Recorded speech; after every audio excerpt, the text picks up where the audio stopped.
Welcome to Regulate Tech. This is a special boat episode for the summer that is being transmitted directly out of Chelsea Harbour. Chelsea Harbour in London, yes. With me, Nicklas, Berild, Lundblad, and... with me, Richard Allan. There we go. So, we should probably update people on why there's been some silence as pertains to the podcast episode. So, why don't you start with telling people what you've been up to? Yeah, so I've had actually a bunch of family things to deal with, so I've sort of not been around as much as I would normally be. I've been travelling backwards and forwards to see family. So that's been me over the last few weeks.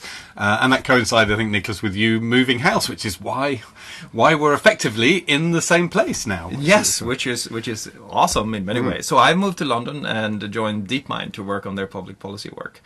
And I'm now enjoying the enormous masses of bureaucracy that's levied at anyone who wants to move anywhere and trying to figure out things like, how do I find a place to live, or can I possibly get a bank account, or where do I buy my food? So it's very exciting, and I am loving it because I'm learning a lot. But I'm very pleased also that we have gotten back to this. And we agreed when we talked about this that we would do a summer episode and do a little bit of a retrospective for the first 6 months of the year. And then also talk a little bit about summer reading, because summers are for reading and that's a law and you can't deviate from it. Yeah. So let's start with the retrospective, and let's sort of try to go through this fairly in a systematic way. So let's start with the obvious question: what's the most overvalued tech thing that happened during the first 6 months, do you think? Well, when you use that phrase, it's hard to avoid talking about crypto. Ouch! Ouch! Yes.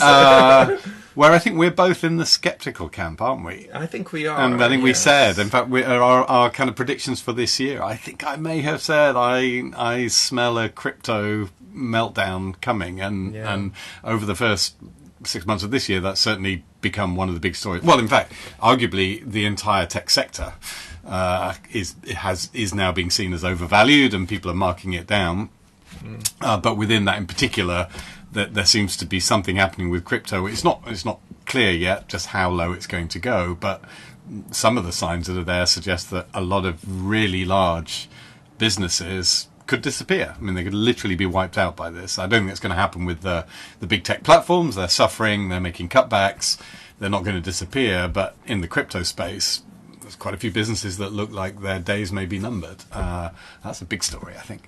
It is a really big story, and it is a very interesting story because it also coincides with legislation finally coming to the fore. And so in the EU, for example, there is now legislation around things like stable coins and things like risk management, etc., when it comes to different new classes of assets. So I think there is the long-term prediction can be really bleak, and you can say that we will remember crypto much as we remembered what's the sort of the small things, the Tamagotchi. Oh yeah, Tamagotchi. So yeah. The Tamagotchi and crypto maybe NFTs, the same class of phenomenon, right? Yeah. Or you could say new form of Tamagotchi NFT. Yes, there you go. You can combine them, and then you could say, which is also interesting. You could say, well, we've been through the Wild West phase, and it was actually one of the most compressed and fast Wild West phases of any technology that we've seen, and we're now into an entirely new era, a phase where crypto is regulated and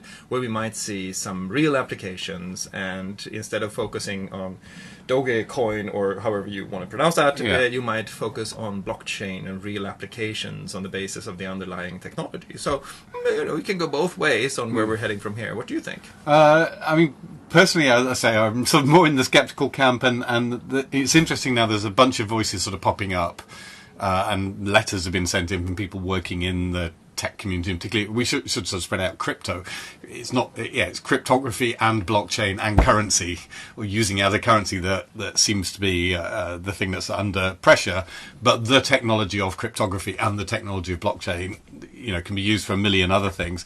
But it's interesting that some of the skeptical voices saying, look, we haven't yet seen really strong uses, or there are very few sort of good use cases for this really quite sophisticated and potentially expensive technology, expensive in terms of computing power.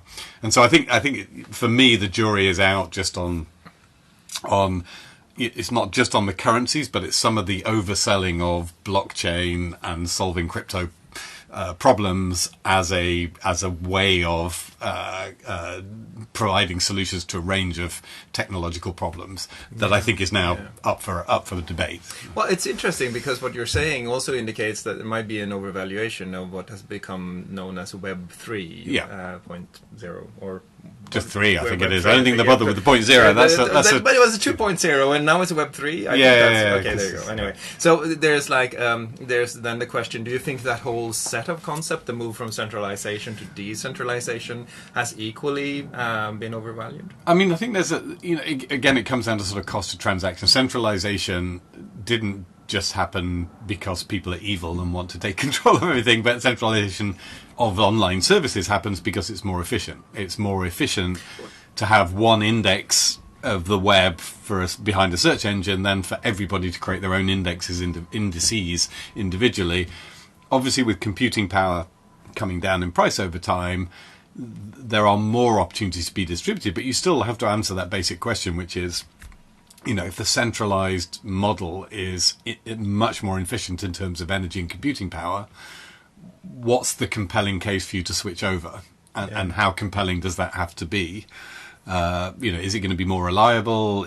Privacy is one aspect that people are really interested in. So is it genuinely more private and more reliable enough to cancel out perhaps some performance challenges that are happening because this additional cost of computing that you're going to get once you've shared out something that could be more efficiently done centrally? Yeah, no, I think that's right. And I also think it reminds us that centralization is not a technical phenomenon, but a social phenomenon. Yeah. The reason things centralize is because that's how our societies seem to work as well. I mean, if you look at it historically, social networks have never been exactly decentralized, but they have rather always had this this quality that 20% of the nodes have had 80% of the links, for example. Exactly. And so I do think that's another part that it's important not to forget. So we talk about technology and centralization. We need to examine the underlying reasons that we see centralization. And very often they might not be anything to do with architectures or technologies, but rather with our own behavior and, as you pointed out, the economy of the whole thing. Yeah. And that might be what's driving it. So that's one big potentially overvalued trend that we've seen in the first 6 months for the year. Let's talk about the other one where signal to noise has been quite significant. The Twitter acquisition by Elon Musk. Yeah. So what should we make out of that? We had an episode where we commented on it, and I think we both said that there's a lot left to say, and there's a lot left to learn about how that will evolve. What's your current take on it? Yeah, I mean, if we look at what the market's saying, it's saying it's not a done deal, isn't it? I mean, they've priced uncertainty, continued to price uncertainty into the price of Twitter shares. That tells you people think it's not a done deal. There's this additional due diligence phase going on that's been talked about, where Elon Musk challenged the number of fake accounts that are being reported by Twitter, and Twitter has given Elon Musk additional data in order to do the verification. As far as I'm aware, I don't think we've seen the outcome of that. So either, they're all going to settle everything and it'll be sweetness and light and they'll carry on, or somebody's going to come out and say, I've looked at the data and I do have serious concerns and the deal is off. Well, the deal needs to be altered. So I still think we're still sort of waiting for that. It's been an interesting negotiation in public. I think the other phenomenon is watching Elon Musk learn about the challenges around moderating an online platform live in real time. By making assertions about, well, why didn't they just do X? And then having a whole bunch of people come back and go, this is why people have been working in this field for 10 or 15 years. Don't think you can just do X. It's actually more complicated, and here's the things that you need to do. So that, whether it's largely around content issues, why not just follow the law on content issues? Well, whose law, which law, when, what's the legal test? All of these things are much, much more complicated than they appear at first blush. And they've turned out to be an Alexander-resistant Gordian knot. It's not that easy to cut. Exactly. And I think it's interesting, too, to see how long this will actually go on, because it does it does sort of draw focus from the future work that Twitter seemed to set out to do at the beginning of the year. So what do you think? By Christmas time when we discuss this, will the deal be done or off, or will it still be in... It'll all be over by Christmas, like the First World War, yes. I mean, I don't think it can go on much longer than that, because the uncertainty is desperate. And the investors want their money. At some point, that becomes a legal issue. So it becomes a legal issue. So I think it's got to be settled. I mean, from the rest of the tech sector's point of view, I think it's actually quite... If I was still at Facebook, I'd be quite happy, because, it draws the attention. There's a limited amount of bandwidth that people have to worry about platforms. And, for example, you often used to feel when you were at Facebook that you were getting all the bandwidth and other people like Twitter weren't getting the same level of attention. And as long as the attention's on Twitter and everyone's debating Twitter, it actually lowers the temperature, I think, a little bit for other platforms, just because it sucks up so much energy and attention. So I think from another platform point of view, it's like, keep going. Keep arguing about what Twitter should be like and leave us alone. But I think that's got to come to an end towards the end of the year. Having said that, if it does go through and Elon Musk, does become the new owner of Twitter, then Twitter will, I think, continue to be a major focus of attention now for months and years, just in the same way that Tesla is. I mean, Musk is somebody who's outspoken. He'll constantly be asking questions, raising questions, talking about stuff that happens on the platform. So it does feel like if the deal goes through, Twitter's going to remain a much more prominent player in the policy debate than it was previously, whereas I say it felt like it was often in the shadow of Facebook, Instagram, and then increasingly TikTok and some of the others. And that's really interesting. So I also want to examine this kind of stuff that we think went under the radar, that or we should have paid more attention to them. Things that were in some sense undervalued, or things that happened quietly that will have a large impact going forward. Do you think there are any things like that we're missing? So I think, some of the bans that have taken place around the invasion of Ukraine by Russia are really quite interesting. And there was a little moment where it's like, Russia's banning Instagram, that's a big deal. And banning Facebook, that's a kind of big deal.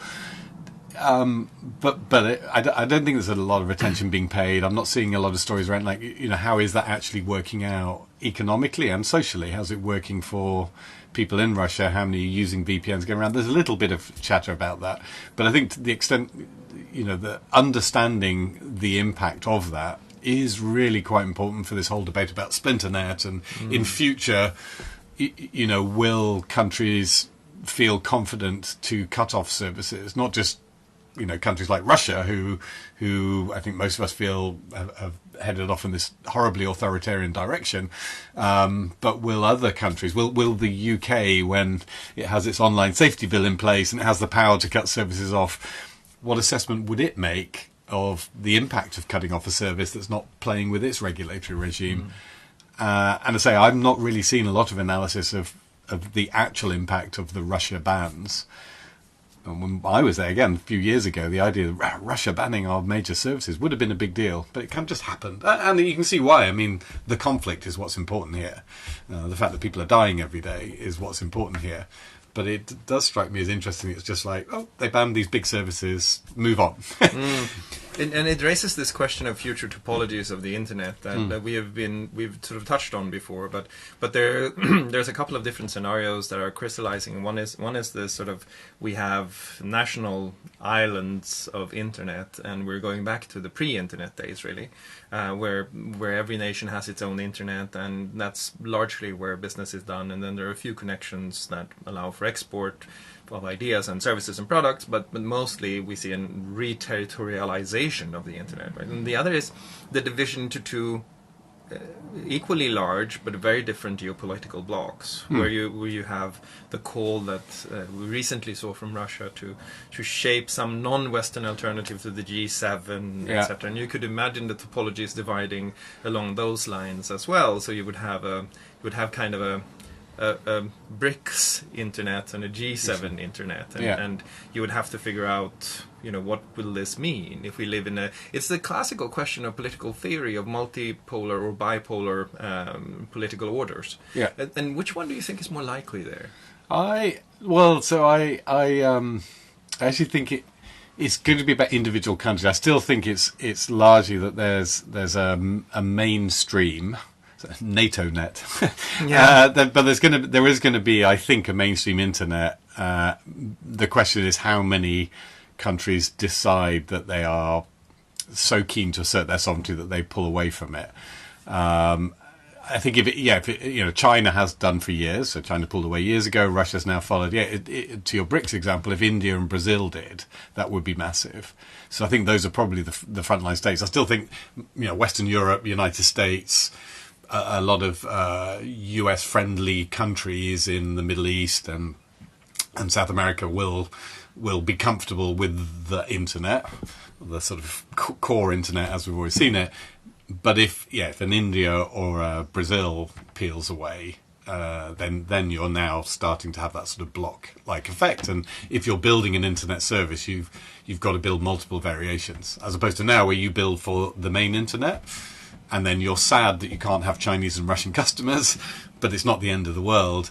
If you can't have Chinese, Russian, Indian, or Brazilian customers, the equations start shifting quite a lot. Yeah, and of course what we're talking about now are separate topologies, but you could also imagine a world in which they're layered, so that there's a broad internet, but if you really want to make business, you have to go on this other topology, this other internet that is recognized officially by the countries for economic reasons, tax reasons, etc., etc. So you would end up with a tiered rather than a separated internet. So if we're talking about splinternet, we could talk about sort of a cake internet where the layers intersect in different ways, and that would be equally complex, but would be harder to spot early. Yeah. Because I think there's certainly an argument for research here into two things. One is how the internet traffic is actually what it looks like today vis-a-vis 10 years ago, and the other is user behavior. How much of user behavior is increasingly focused on the own market. Yeah. And I think there used to be a lot of research around the internet traffic, around the internet markets, etc. But I may be just missing it, but I haven't picked up a lot lately. I don't know if you have. No, I haven't. To say, it feels.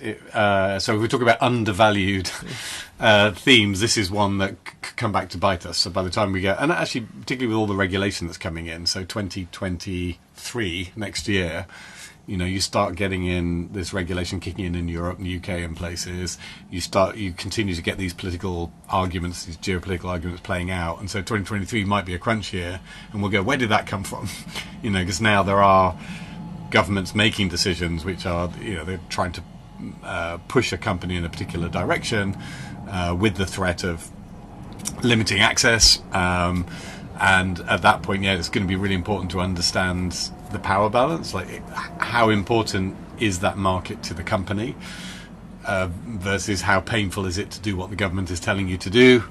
Those are going to be the equations that people have to play out, and I don't feel cited enough on it. As I said, studying the Russia example could be quite useful in itself. To your point about user behavior, did Russian internet users switch to local alternatives, or have they, say, VPN their way around the blocks? What are the trends? And the trends could start one way, but then shift quite dramatically in a different direction, as we know, as internet services have network effects. So I think keeping a really close eye on that, I think, is quite valuable. I saw some early research that needs to be validated, and where sort of I need to be much more sure about the source, that indicated that out of 10 top apps being downloaded in Russia, at least 3 to 5 were VPN apps. Yeah. If that is true, and it's a huge if, you need to validate this stuff, then that signals something about what is happening. And I think you could learn from and probably study earlier situations like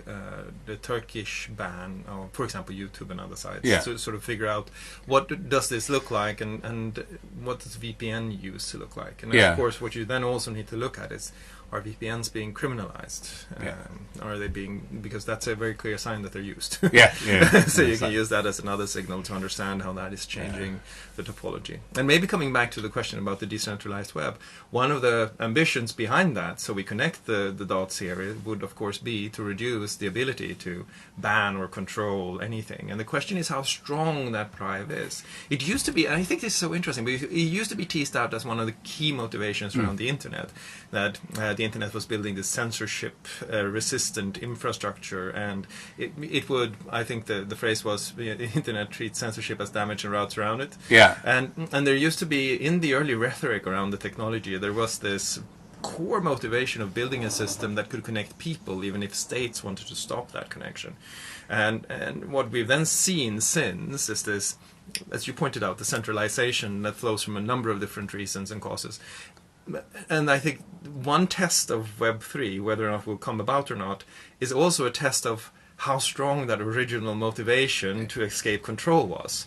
Was that a true motivation? Was that a rhetorical sort of thing that was attached to the early internet? If it's a true motivation, we should probably expect Web3 to continue to develop in different ways. Exactly. If it was more of a flourish around this new technology, an epiphenomenon, if you will, then we probably shouldn't expect Web3 to develop as much, right? Yeah. So I think it's interesting. The people now come into the equation. So if to date we've seen a lot of the arguments around censorship and as a struggle between companies and governments about who has the power to set the rules for speech, that's the companies have often asserted that they're doing it on behalf of their users, but it's not clear what the company wants to do and what individuals actually want to do.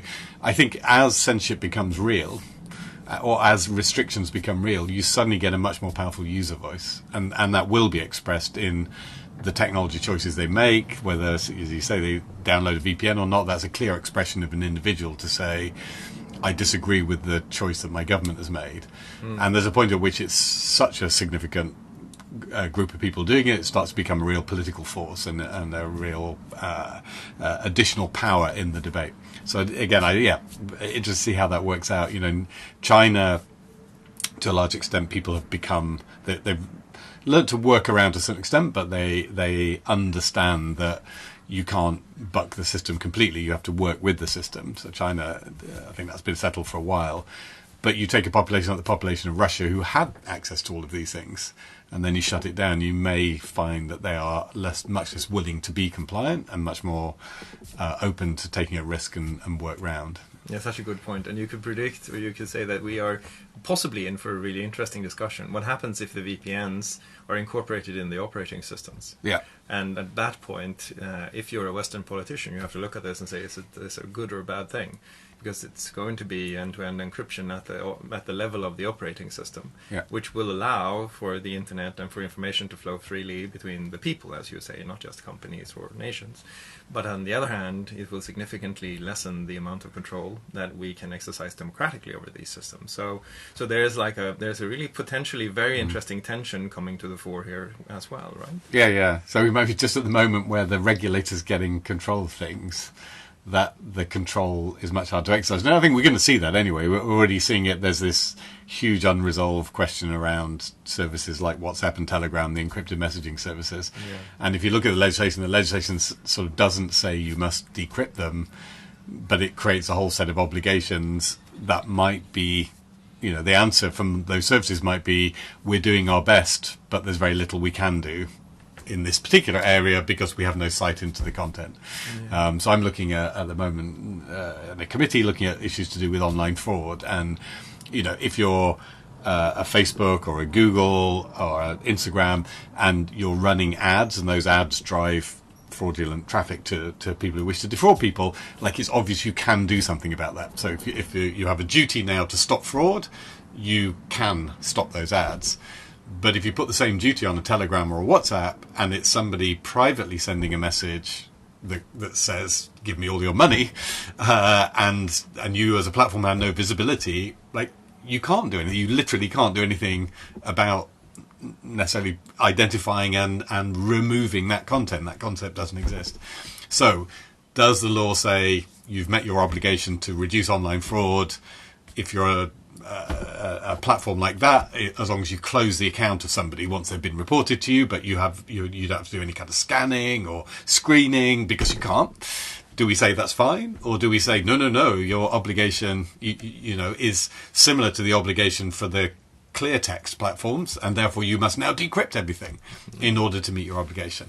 And that's punted off to another day. It reminds me of a book that came out in the late 90s about the internet and society by a guy called James Levin, in which he made this comparison. He said that the internet is tricky because it's part television, part telephone. Yeah. And figuring out how you regulate television and telephone is those are very different tasks, or historically have been very different tasks. So when they're combined into a single medium, it becomes really tricky. And I thought that was a useful shorthand to sort of understand some of these problems. So because if somebody defrauds me over the phone, we typically don't go after the telephone company for it, if it's not on a sort of scale. But if television advertising is fraudulent, it's very clearly that there's some kind of responsibility for the channel hosting that advertising. So there's a lot of really interesting questions between the television and the telephone that are still playing out, and it's quite fascinating. We should get back to this in another episode. We talked about Ethiel de Sola Paul and the technologies of freedom. We should do a deep reading of that, and so see if we can properly bore our listeners. Exactly. Yes. Lots to dig into. Yes. So another question for you. One thing that happened over spring that hasn't gotten a lot of attention, and it's potentially somewhat undervalued, or at least promising, is this idea of a technology trade council between the European Union and the US that came up. It seems to be, we have reached all-time lows on transatlanticism, arguably, in the last 5 years. We've never had such a weak transatlantic link, especially with the data transfer agreements collapsing and the general sort of sentiment and atmosphere between Europe and the US. It's been fraught with many different conflicts.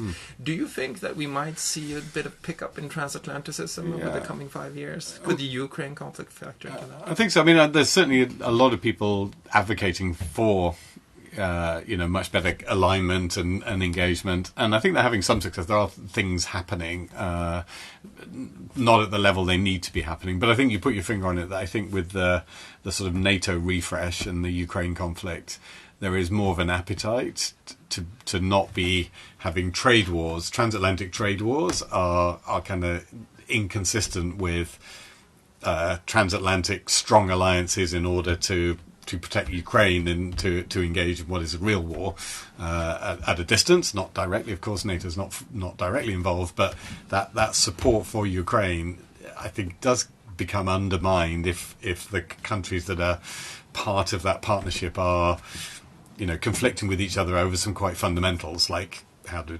technology services interact with each other, what are the standards that you apply. So I do think the atmosphere right now is more conducive to that.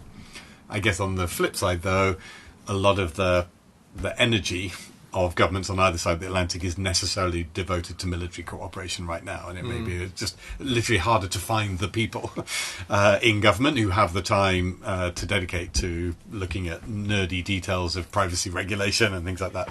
On the other hand, I found it a really promising sign that even though that was the case, in May they managed to announce this Technology Trade Council as a mechanism for how to think about different technology policy issues. And it almost as if I would like to just make a small plug for thinking more about that space, because I think the more we can get back to a transatlantic mechanism, if nothing else, for talking about this, the better it would be. I'm not saying that one side or the other should yield, but I do think that there is a value in having that mechanism for dialogue that I think broke down a couple of years, which I think was damaging to both sides in many ways. Exactly. So we're short on crypto. We're short on Tesla.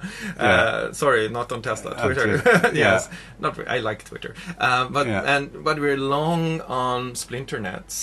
And we're long on trade. That's sort of where we net out when we look back at the first 6 months. I think that's. I like that. I think that's a pretty accurate representation.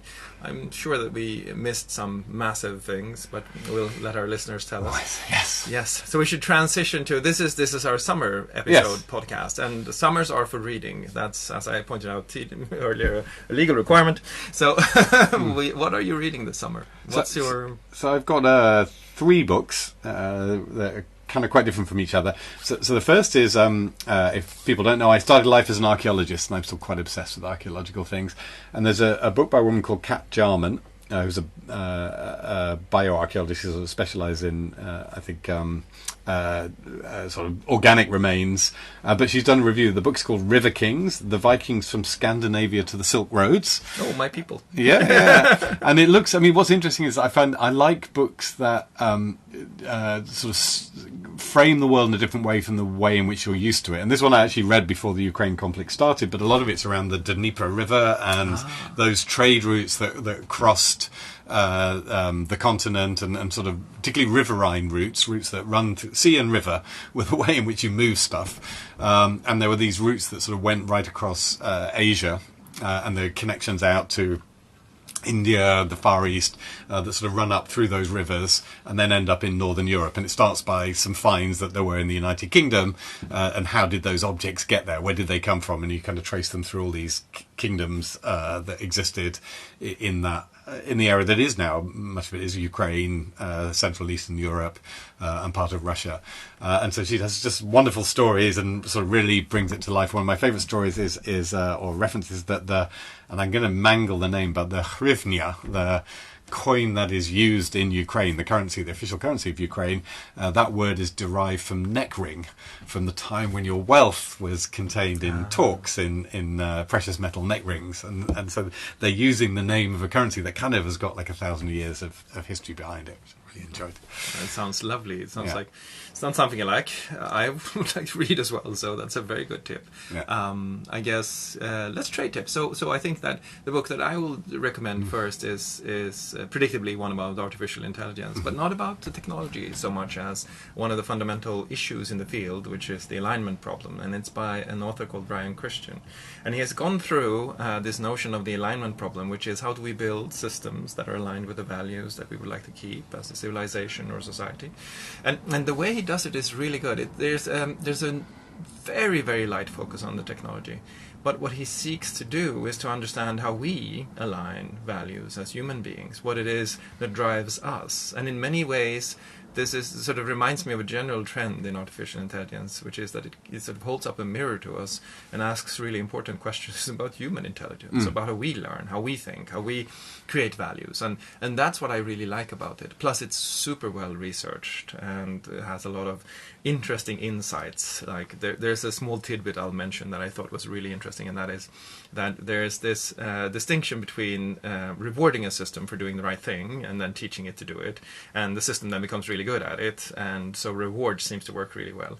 And so you can think, okay, we're all then in B.F. Skinner's world where we're rewarded for what we do, or the Pavlov world, where we do whatever. When the bell rings, we start salivating, and that's. But then turns out that there's another model that's equally powerful, and that is one where we search for novelty and find new things. And search for novelty is actually also a very successful strategy for a certain class of problems. And so I thought that was so interesting, because there is, if you think about this mirror, it sort of gives you these different models of man, really, which goes back to Herbert Simon, who always was interested in technology, not from the point of technology, but from the point of man, from the point of what we can do as human beings.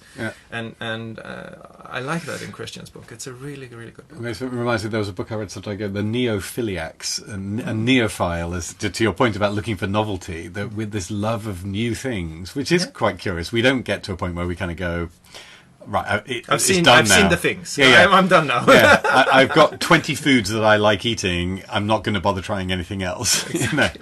I'm done with novelty now. I think we associate that state with not only stagnation but ultimately death, because that's what happens when you stop being curious. Even if it's not bodily death, there's some kind of intellectual end station that you reach, and it's one of the saddest things, really, when you fictionally or wherever, when somebody loses their curiosity. That's a fundamental crippling of the human spirit.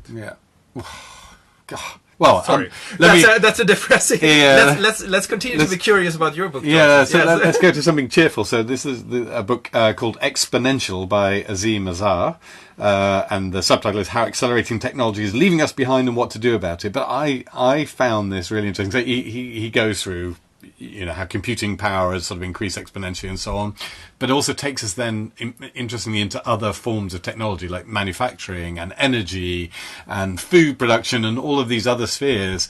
And it just, it's a little bit of a journey I'm on is sort of moving away from thinking of the technology that only exists as bits and bytes within computers, which is social media only exists as bits and bytes within computers. Search, most of the tools that I've been working on for years are software creations, as it were. Now that, enabled by that technology, by the internet, by artificial intelligence, by all these amazing techniques, you're able then to do really interesting stuff in what we call the real world, the physical world. So you're able to transform transport, you're able to transform what we eat, how we live, all sorts of things. And that makes me really cheerful, because it makes me cheerful. I'm a neophile, but it does make me cheerful to think, it's not done, but there are solutions, there are potential solutions, so that we're not going to end up just burning up all the resources on the planet. And so you look at something like manufacturing, would be a classic example. It's not, manufacturing incredibly wasteful. You ship all these raw materials to China, you build stuff, you ship it back over here. It's this sort of horribly wasteful process. You take a big object of stuff and then you kind of extract a product from it. There's these new forms of manufacturing where it's additive, where it's local, it's small scale, it's modular, that can just be much, much more efficient. So you still have stuff, because we like stuff, we like new stuff, because we're neophiles, yes. But you can have new stuff at a much lower planetary cost. Right. So it's things like that sort of this book leads me to think about and think, well, yeah, it's there. I mean, again, some people say the risk is you end up saying, you don't need to do anything about climate change because tech will solve it. It's not as easy as that. I don't think there are two books that comes to mind when you say that I think are interesting corollaries to that, and one of them is Andrew McAfee's More from Less, which he actually goes through how much we need to produce stuff, and how much of a cost we create for the environment and the economy overall. And he shows that in some classes of cases we're actually producing more, but for less in terms of energy and raw materials, etc., etc. And to that, though, you can add, which will be my next thing on the list that I'm going to read this summer, the famous or infamous Václav Smil's book, The Grand Transition. Smil is one of those folks who he's Bill Gates' favorite author, which makes sense in so many ways, because the level of attention to detail, the erudite citing of how many joules is spent by a cow, he has everything down pat, and he writes in this book about exactly that, about the great agricultural transitions of the past and how hard they were and what happened, etc. And so it's almost like you could read it as a preface to the SR book. So I strongly recommend that. And when you're reading that on Kindle, occasionally do you just get like a blue screen and nothing happens? The blue page of death. It's Bill Gates' favourite. It's Kindle on Apple, so Steve Jobs' spirit still guards me. But I found it really interesting. And Smil has several. He has written a plethora of really interesting books, but you have to sort of lighten it up with some detective novel fiction because it's really heavy stuff. But it's quite sounds good. fascinating. So, Grand Transitions. Smil. We'll put this in the show notes. And so my last one, I like my biographies. I think as I have got older, I've liked biographies more and more. Do you think that's a phenomenon? I heard somebody else say the same thing, that they read more biographies as they grow older. I'm more interested in other people's lives. I sort of reflect on my own, and I'm more curious about other people's lives. I think it is that sort of reflection. I like it too, and I've got one here, which is The Young H.G. Wells by Claire Tomalin. Claire Tomalin I really enjoy. She's a great biographer, particularly for sort of British characters. She's done a lot of them. And the young H.G. Wells is looking at him as he was growing up at the beginning of the end of the 19th, beginning of the 20th century, and wrote most of his most interesting books. And I found it fascinating for a couple of reasons. One, again, if we talk about the transitions and the change, so as H.G. Wells was imagining a world in much of his science fiction, a lot of which has actually come to pass.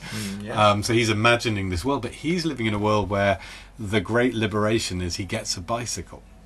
And with his bicycle, he can now go to places 20 miles away from where he lived. And I just hadn't really twigged that these people sort of feel very modern to me, but for them, a liberating force was a bicycle. That was the most advanced, fastest means of transport if you lived in rural England. Of course, there's a train network, but that didn't go to most places. So you were there, and this bicycle gives him the freedom to go off and sort of expand his life. I thought, wow. And it also got me to go and read Time Machine, which is one of his classics. And I hadn't realised, again, I'm trying to think if I actually read it before, but my perception of it was completely different from the reality. The reality being it's a deeply political novel.